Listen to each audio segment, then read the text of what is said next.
So George Bush Jr., or as I like to call him, W, because it's easier to spell, once said, "I know the human being and fish can coexist peacefully."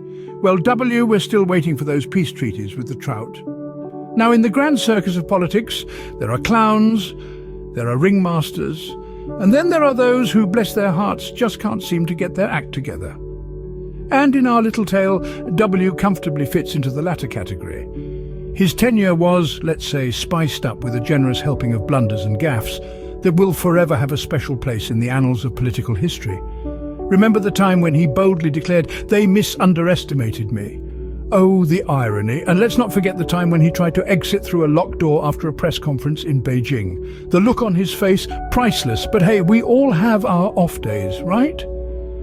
Then there were the infamous Bushism quotes. Pearls of wisdom like, "I know how hard it is for you to put food on your family." I mean, who needs plates when you can just serve dinner directly on your relatives? And how can we ignore the classic, "Fool me once, shame on you, fool me, you can't get fooled again"? Shakespeare, eat your heart out. But let's not be too harsh. After all, it's not easy being the leader of the free world. There's a lot of pressure, and sometimes words just escape. And in W's case, they escaped, tripped over the rug, and crashed into the china cabinet.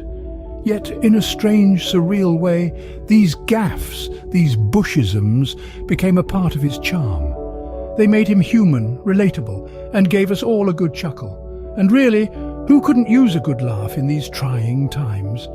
And that, my dear friends, is why W is the undisputed king of Bushisms. But wait, there's more. Now, every king needs a kingdom, and in W's case it was the Oval Office. Not once, but twice. Makes you wonder if the voting machines were also misunderestimated. Our tale takes us through the two-term presidency of George W. Bush, a time characterized by unexpected hilarity. Now, we're not here to delve into the deep, murky waters of political decisions. No, we're here for the lighter side of life, the moments that made us chuckle, scratch our heads and question if reality had taken a vacation. For instance, who could forget W's epic battles with inanimate objects? Ponchos, those seemingly harmless rain protectors, transformed into formidable adversaries in W's hands. There he was, at his own inauguration, wrestling with a plastic sheet, like a matador with a particularly stubborn bull. It was a sight to behold, a testament to man's eternal struggle against, well, rainware. Then there were the pretzels. Ah, the pretzels. These innocuous snacks, usually the companions of a good beer or a football game, took on a sinister role in W's life. One rogue pretzel managed to do what many a political opponent could not, floor the president.